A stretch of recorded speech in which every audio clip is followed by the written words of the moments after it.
ప్రభునందు ప్రియమైన సహోదరి సహోదరులారా, దేవుని యొక్క వర్తమానం ఇస్తున్నటువంటి మీ అందరికీ కూడా నా హృదయపూర్వకమైన వందనాలు చెల్లిస్తున్నాను. సమయంలో కొన్ని నిమిషాలు దేవుని వర్తమానం మీకు అందించబడుతూ ఉన్నాను. దయచేసి మీరు యొక్క వర్తమానాన్ని శ్రద్ధగా వినాలని మీకు తెలియచేస్తూ ఉన్నాను. చిన్న ప్రార్థన. ప్రేమ కలిగిన తండ్రి, సకలాశీర్వాదముల కారణభూతుడైన దేవా, నీకు వందనాలు నాయన. అయ్యా, మంచి పురుగును ఎందుకు లేనివాడునైనా నన్ను జ్ఞాపకం చేస్తాను. నీ వర్తమానం అందించడానికి నన్ను బలపరచాను. లేని మాటలు కల్పించకుండా, ఉన్న మాటలు తీసేయకుండా, ఉన్నది ఉన్నట్లు యథార్థంగా నీ మాటలే అందించడానికి సహాయించాను. ఈ మాటలు అనేక మంది ఆశీర్వాదకరంగా చేయమని మహిమకుంటున్నాయి. ప్రభువైన యేసుక్రీస్తు నామమున వేడుకొరుచున్నాను పరమ తండ్రి. ఆమేన్. ప్రభునందు ప్రియమైన సోదరి సహోదరులందరికీ ప్రభు నామమును బట్టి మీ అందరికీ కూడా వందనాలు చెల్లిస్తున్నాను.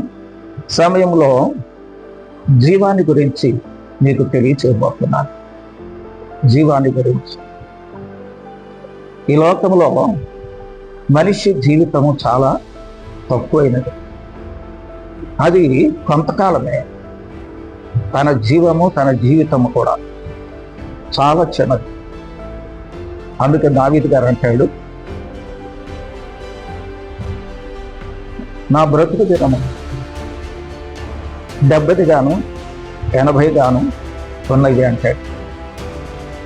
చూసారా, దేవుడంట అతనికి 70 సంవత్సరాలు బ్రతకమని, 80 సంవత్సరాలు బ్రతకమని ఆయుష్నిచ్చి ఇచ్చాడు. ఈ 70-80 సంవత్సరాల్లో ముగించబడిన తర్వాత మనిషి భూలోకాన్ని విడిచిపెట్టేస్తాడు. శరీరం మంటిలోకి వెళ్ళిపోతుంది. ఆత్మ దాన్ని దయచేసిన దేవుని దగ్గరికి వెళ్ళిపోతాను. ప్రాణము వాయువు కనుక వాయువులో కలిసిపోతాను. ఏమండి? అందుచేత మనిషి జీవము పొడిగించబడాలి. అది శాశ్వతం కావాలి అంటే ఏం చేయాలి అంటే, దేవుని యొక్క వాక్యములో మనం చూస్తాము. ప్రభువైన యేసుక్రీస్తు వారు యోహాను సువార్త 11వ అధ్యాయం 25-26 వచనాల్లో అన్నాడు, అందుకు యేసు పునరుద్ధానమును జీవమునై ఉన్నాను అన్నాడు. పునరుద్ధానమును జీవమును నేనే. యేసు ప్రభు చెప్పిన మాట ఏమిటంటే, పునరుద్ధానము జీవమును నేనే, రెండు కూడా ఆయనే. పునరుద్ధానం అంటే పునర్నిర్మాణం. పడిపోయిన దానిని మళ్ళీ లేవనెత్తబడటం, పడిపోయిన దానిని మళ్ళీ కట్టడం. చూసారా? అలాగే ఒక ఇల్లు కనుక పడిపోయింది అంటే దాన్ని మళ్ళీ శుభ్రం చేసి అదే స్థలంలో కడుతున్నాడంటే అది పునర్నిర్మాణం, అంటే యథాస్థితిలోనికి రావటం. అలాగే మనిషి చనిపోయాడు అంటే ఆ మనిషి తిరిగి మళ్ళీ అదే స్థానంలోనికి రావటం.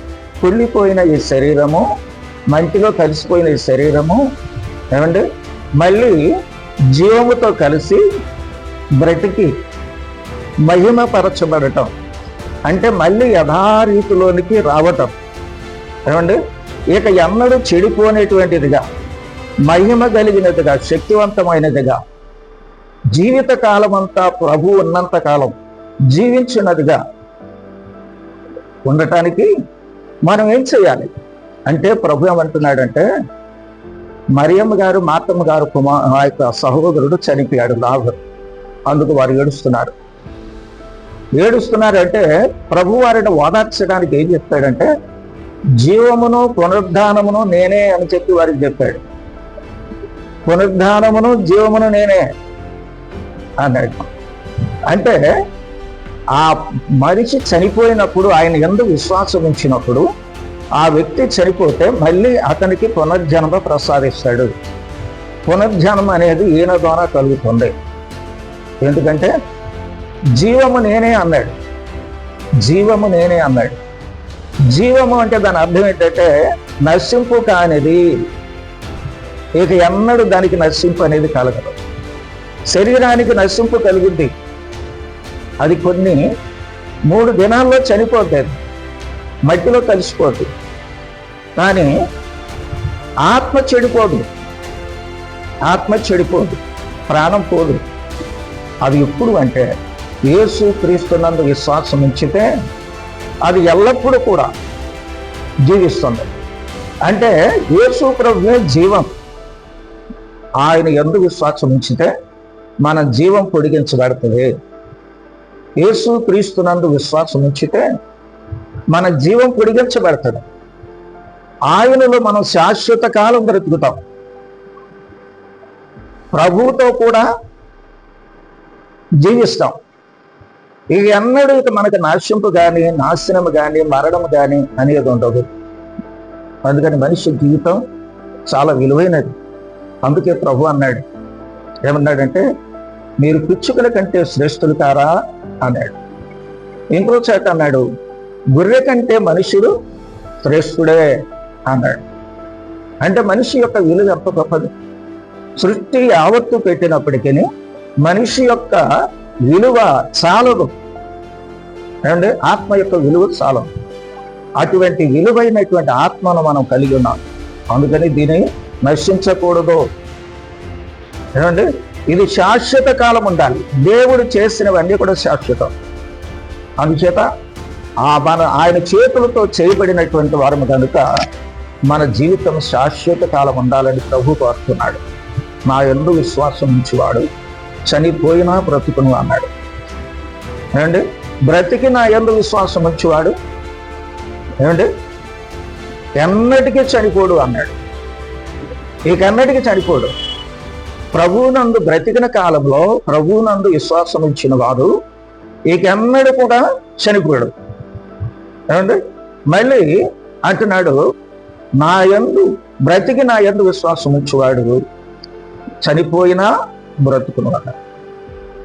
ఇదంత గొప్ప మాట. ఏమండి, ఎవరు బ్రతికిస్తారు?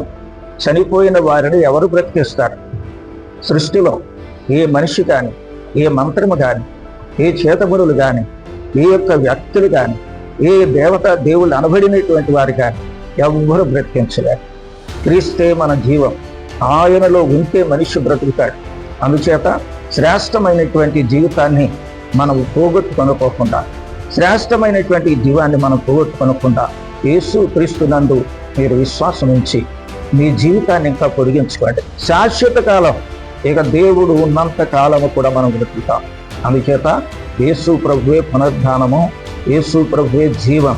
అందుకని మీ జీవము క్రీస్తులో పొడిగించబడుతుంది కనుక క్రీస్తులోనికి వచ్చి మీ జీవాన్ని పొడిగించుకోమని ప్రభు అయిన యేసు క్రీస్తు నామమున మిమ్ములను వేడుకుంటున్నాను. దేవుడు తన వాక్యం మన వెనికిడిలో దీవించి ఆశీర్వదించిన గాక. ఆమేన్. ప్రార్థన. ప్రేమ కలిగిన తండ్రి, సకల ఆశీర్వాదములకు కారణభూతుడైన దేవా, యేసయ్యా నీకు వందనాలు. నాయన, ఈ కొద్ది మాటలు నీ బిడ్డలు విన్నారు.